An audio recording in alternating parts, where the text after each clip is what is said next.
우리 함께 인사 나눌까요? 주님의 이름으로 사랑하고 축복합니다 하고, 주님의 이름으로 사랑하고 축복합니다. 하나님은 각 사람을 자기의 저울로 달아보시는 하나님이십니다. 오늘 본문 말씀은 바벨론 나라의 멸망을 다루고 있는 아주 중요한 말씀이죠. 벨사살 왕은 바벨론 나라의 느부갓네살 왕의 손자입니다. 그는 일명 갈대아 왕으로 불리는 사람이기도 하죠. 이 벨사살 왕이 죽음으로 강력했던 바벨론 나라의 역사는 끝이 나고 맙니다.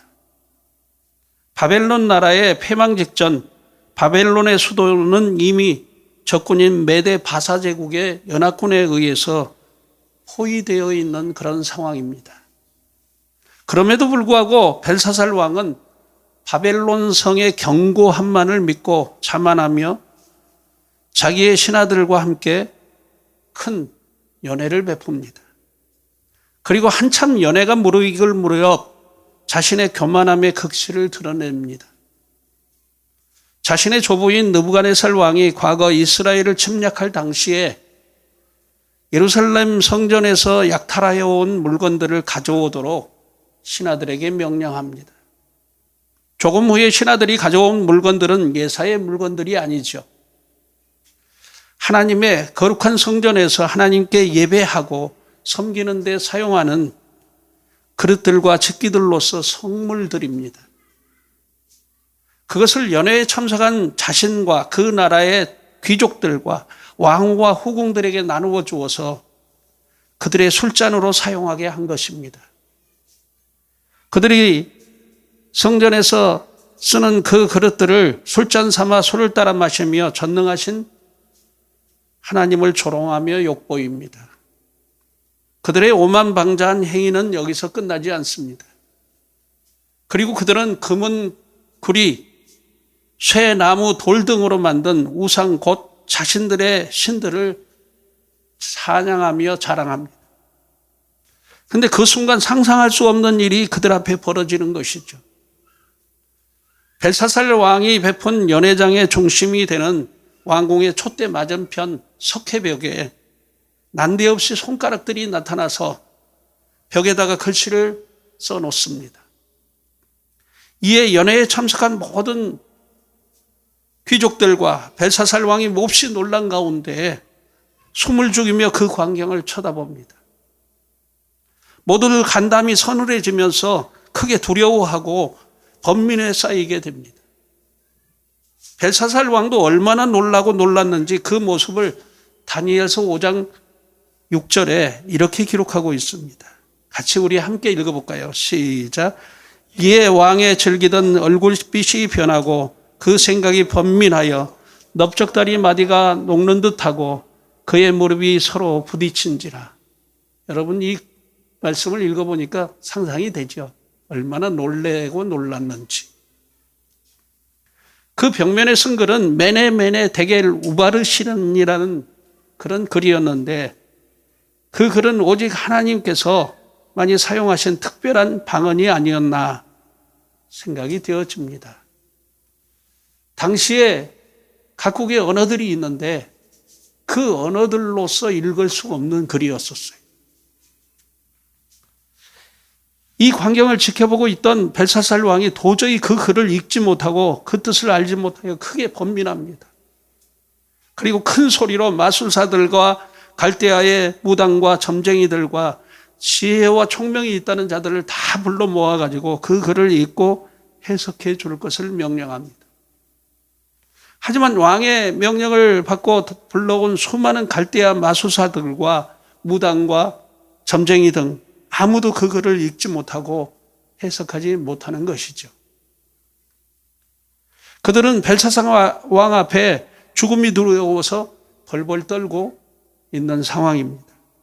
그때 다니엘을 잘 아는 왕후가 다니엘을 벨사살 왕에게 소개하여 왕 앞에 불러오게 합니다.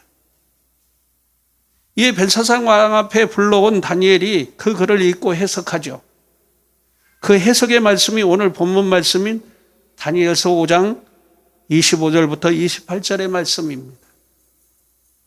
오늘은 우리가 벨사살 왕궁의 솥대 맞은편 회색 벽면에 손가락들이 나타나 쓴 글인 메네메네 데겔 우바르신이라는 글에 대해서 중점적으로 살펴보고 함께 은혜를 나누도록 하겠습니다.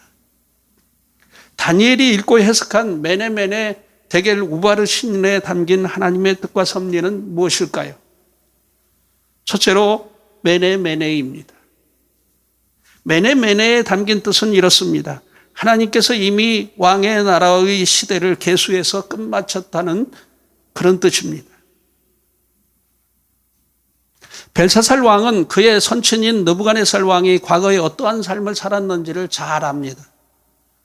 그래서 다니엘이 이 글을 해석하기에 앞서 벨사살 왕의 선친인 느부갓네살 왕이 과거에 겪었던 삶의 이야기를 들려줍니다. 그 내용인즉 이렇습니다. 느부갓네살 왕은 과거 교만이 행함으로 무려 7년 동안 하나님으로부터 큰 징벌을 받습니다. 그로 인해서 제정신이 아닌 가운데 정신질환자로서 미친 생활을 하게 되는 것이죠. 그렇게 생활하던 그때 하나님께서 다니엘을 통해 예언하신 내용과 같이 그가 다시 7년 후에 제정신으로 돌아오게 됩니다. 그리고 그는 다시 나라를 되찾고 하나님 앞에 겸손히 하나님을 찬양하는 그런 왕이 된 것입니다. 그 말씀이 다니엘서 4장 37절의 말씀입니다. 우리 같이 함께 읽어보도록 하겠습니다. 시작. 그러므로 지금 나 느부갓네살은 하늘의 왕을 찬양하며 칭송하며 경배하노니 그의 일이 다 진실하고 그의 행하심이 의로우심으로 교만하게 행하는 자를 그가 능히 낮추심이라. 이 내용을 다니엘이 벨사살 왕 앞에 들려주고 난 후에 다니엘이 벨사살 왕을 책망합니다. 그 책망의 말씀이 바로 다니엘서 5장 22절부터 23절의 말씀입니다. 굉장히 중요한 말씀입니다. 우리 같이 함께 천천히 읽어보도록 하겠습니다. 시작. 벨사살이여 왕은 그의 아들이 되어서 이것을 다 알고도 아직도 마음을 낮추지 아니하고 도리어 자신을 하늘의 주제보다 높이며 그의 성전 그릇을 왕 앞으로 가져다가 왕과 귀족들과 왕후들과 후궁들이 다 그것으로 술을 마시고 왕이 또 보지도 듣지도 알지도 못하는 금은 구리 쇠와 나무 돌로 만든 신상들을 찬양하고 도리어 왕의 호흡을 주장하시고 왕의 모든 길을 작정하시는 하나님께는 영광을 돌리지 아니한지라. 무슨 말씀입니까? 벨사살 왕이 자신의 선친인 느부갓네살 왕이 그런 삶을 살았다는 것을 너무나도 잘 압니다. 그러나 이 사실을 잘 알면서도 하나님의 말씀을 따라 행하지 않음을 책망하는 그런 말씀이죠. 그가 교만하여 하나님 대신 우상을 찬양하며 하나님의 성물을 가지고 전능하신 하나님을 모욕하며 멸시하다가 결국 메네메네가 되고 말았다는 그런 말씀입니다. 우리는 여기서 중요한 사실을 하나 발견합니다. 그것이 무엇이냐? 하나님의 말씀과 뜻과 섭리를 잘 알고 있지만 그 말씀의 뜻대로 행하지 않는 것은 그것이 바로 교만이라는 것입니다. 오늘날 크리스천이라고 자처하는 사람들 중에 이상한 사람들이 참 많습니다. 마치 벨사살 왕과 같은 삶을 살아가는 잘못된 크리스천들이 너무도 많다는 그런 말씀이죠. 그리스도의 예수의 사람은 어떤 사람들이냐? 그리스도의 예수의 사람들은 자기의 정과 욕심을 십자가에 못 박은 사람들이라고 갈라디아서 5장 24절에 그렇게 말씀합니다. 육신의 생각과 정욕인 자기를 날마다 십자가에 못 박아 죽이고 내 안에 예수 그리스도가 존귀케 되기 위한 삶을 살아가는 그런 사람들입니다. 그렇다면 벨사살 왕과 같은 사람은 어떤 사람들이냐? 항상 삶 가운데 내가 왕인 사람입니다. 그래서 하나님의 말씀과 하나님의 뜻과 섭리와는 무관하게 자기 중심적으로 사는 사람을 말합니다. 그래서 자신의 모든 삶의 결정을 누가 하느냐? 자신이 하는 것이죠. 자신의 감정이나 욕망이나 생각을 하나님의 말씀의 뜻과 섭리보다 앞세웁니다. 그들의 삶 속에 예수 그리스도의 흔적을 찾고자 아무리 살펴보아도 도무지 예수 그리스도의 흔적을 찾을 수가 없는 사람을 말합니다. 참된 예수 그리스도인은 내 삶에 내가 왕으로 존재하는 것이 아니라 오직 내 안에 예수님이 왕이 되는 그런 삶입니다. 주님께서 내 삶의 모든 주관자가 되고 내 모든 명령권자가 되고 나는 그 명령을 따라 행하며 섬기는 겸손한 백성이 되는 것이 바로 그리스도인의 삶입니다. 어떤 사람들은 벨사살 왕처럼 삶 가운데 자신과 주변 사람들을 통해 분명히 하나님의 살아계심과 큰 능력을 체험하기도 합니다. 그래서 하나님에 대해서 잘 알고 있습니다. 그런데도 불구하고 벨사살 왕과 같이 하나님을 섬기지도 않고 교만히 행하며 하나님의 뜻대로 행하지 않고 죄악의 길로 행하고 맙니다. 오늘 우리는 분명히 기억하고 염두에 두어야 합니다. 매네매네에 하나님의 존엄한 심판이 우리에게 기다리고 있다라고 하는 사실을 우리는 명심해야 합니다. 매네매네라는 뜻은 하나님께서 이미 왕의 나라의 시대를 계수해서 끝마쳤다라는 그런 뜻이라고 했습니다. 이 말씀이 참 무서운 말씀입니다. 만일 우리의 삶을 두고 하나님께서 벨사살 왕처럼 매네매네 하시겠다고 하면 그 인생은 끝장나고 마는 것입니다. 잘 나가던 삶이 하루아침에 풍비박산 나고 말 것입니다. 천년만년 살 것처럼 떵떵거리는 사람도 하나님께서 그를 부르시면 한순간에 아침 안개처럼 이 세상에서 사라질 수밖에 없다는 말씀이죠. 그러므로 우리의 남은 생애 동안 전능하신 하나님 앞에 겸손히 자신을 낮추고 주의 도우심을 의지하는 그런 성도들이 되어야 합니다. 우상을 제하여 버리고 끝까지 겸손하게 하나님을 섬기며 그 은혜와 축복에 감사드리며 살아가야 합니다. 두 번째로 살펴볼 글은 대결이란 뜻에 담긴 하나님의 뜻과 섭리입니다. 대결이란 뜻은 왕이 저울에 달려서 부족함이 되었다라는 그런 뜻이죠. 여기서 저울은 어떤 저울을 말하는 것이냐? 그가 얼마나 겸손하며 하나님의 말씀에 비추어 바르고 진실하며 사랑받을 만 하느냐 하는 것입니다. 즉 믿음의 크고 작음과 진리를 달아보시는 하나님의 저울입니다. 사람의 저울은 어떤 물질에 관한 분량을 달아보거나 세어보거나 그 크기를 재는 데 쓰는 도구입니다. 사람들은 저마다 5개의 신비한 저울을 가지고 살아갑니다.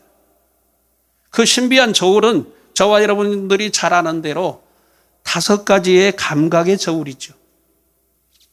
첫 번째 저울은 시각입니다.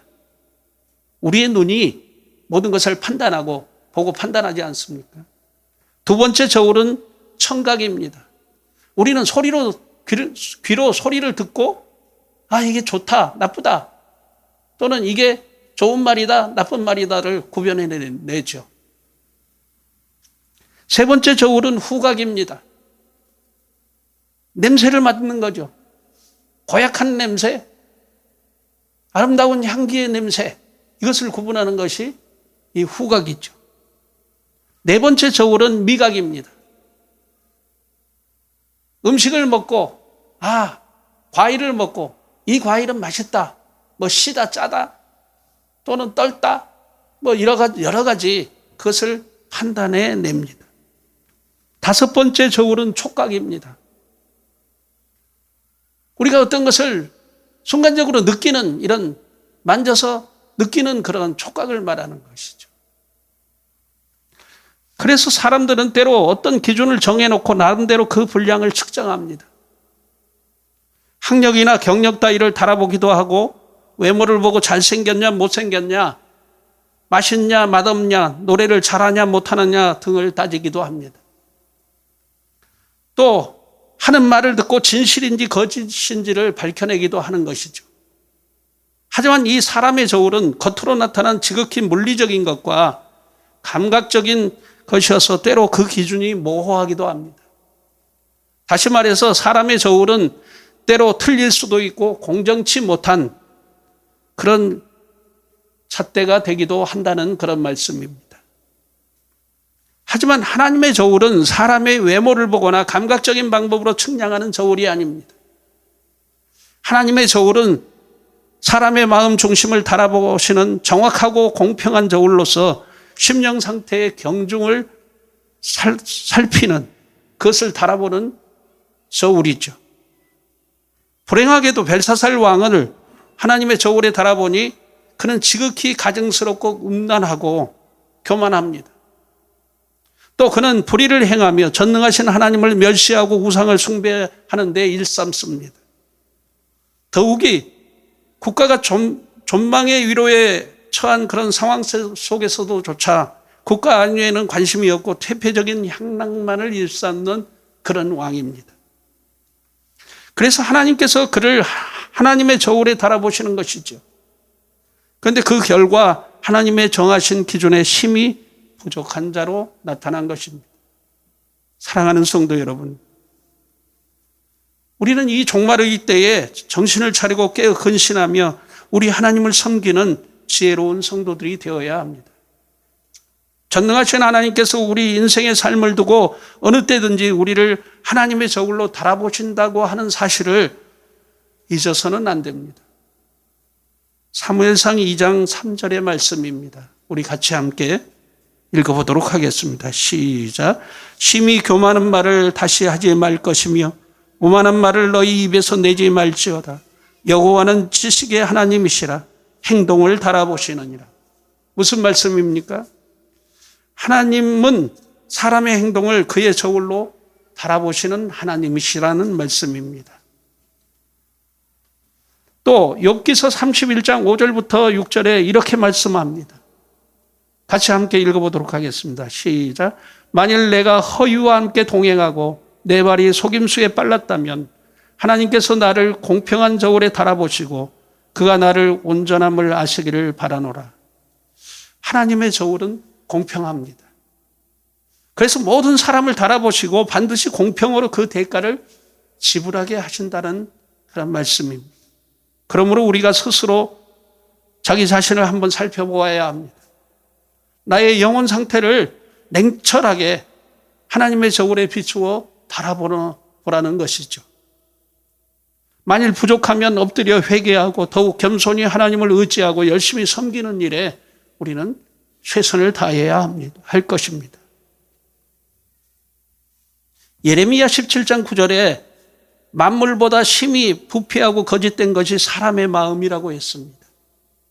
그러므로 하나님의 저울에 달아보아 부족하지 않을 인생이 어디 있겠느냐 하는 것이죠. 여러분, 우리가 하나님을 섬기지만 다 우리는 부족하죠. 그래서 시편 60편 9절에 이렇게 말씀합니다. 우리 같이 한번 함께 읽어보도록 하겠습니다. 시작. 아, 슬프도다. 사람은 입김이며 인생도 속임수이니 저울에 달면 그들의 입김보다 가벼우리로다.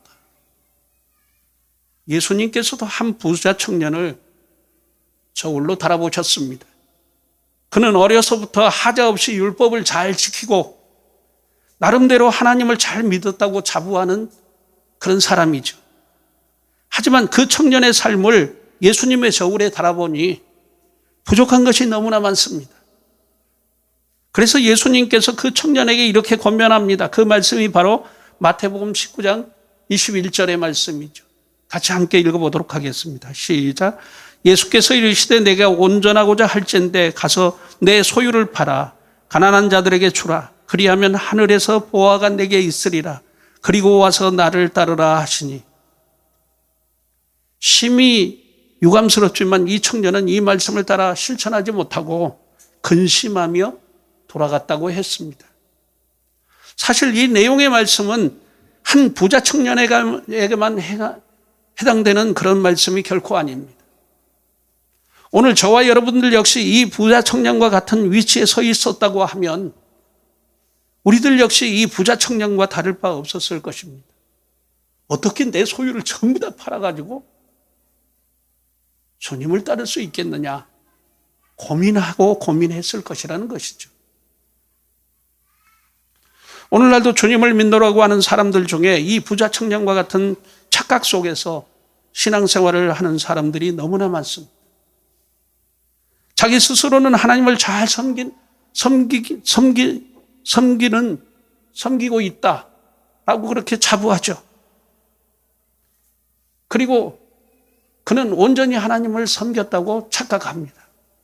그렇지만 주님의 저울에 달아보면 입김보다 가볍다는 사실을 우리는 알아야 하고 명심해야 합니다. 그리고 우리는 항상 자신의 삶을 돌아보고 회개하고 말씀에 항상 순종하며 살아가는 그런 성도들이 되어야 합니다. 내가 주님을 사랑하며 섬기는데 얼만큼 주님을 더 사랑하고 섬기는 것인가? 그것을 하나님의 저울에 달아보아야 한다는 것이죠. 목사는 목사로서 목사다운 무게가 있어야 합니다. 장로는 장로로서 장로다운 무게가 있어야 하죠. 권사는 권사다운 무게가 있어야 합니다. 집사는 집사로서 집사다운 무게가 있어야 합니다. 평신도는 평신도로서 성도다운 무게를 가지고 살아가야 합니다. 저는 간절히 바라고 소망합니다.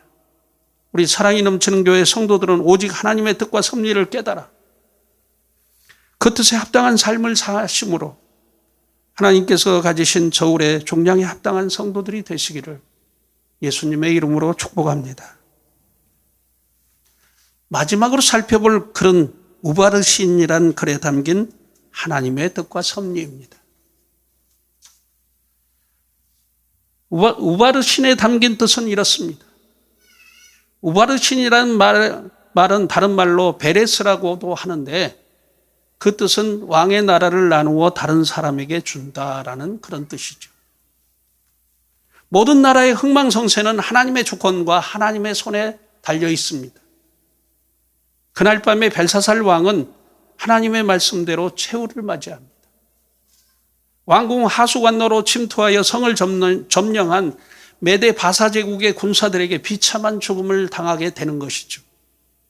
그리고 바벨론 나라는 메데와 바사 제국 둘로 나누어져 완전히 패망하고 맙니다. 다시 말해서 역사상 바벨론이라는 나라는 더 이상 지구상에 존재하지 않는 나라가 되고 만 것이죠. 그렇게 강력하고 견고했던 바벨론 나라가 말이죠. 우바르신이라는 말은 축복의 말이 아니라 가장 비참하고 두려운 저주의 말씀입니다. 예수님께서 마태복음 16장 26절에 다음과 같이 말씀하십니다. 우리 같이 함께 읽어볼까요? 시작. 사람이 만일 온 천하를 얻고도 제 목숨을 잃으면 무엇이 유익하리요? 사람이 무엇을 주고 제 목숨과 바꾸겠느냐? 무슨 말씀입니까? 자기 목숨이 천하보다도 더 귀중하다는 말씀입니다.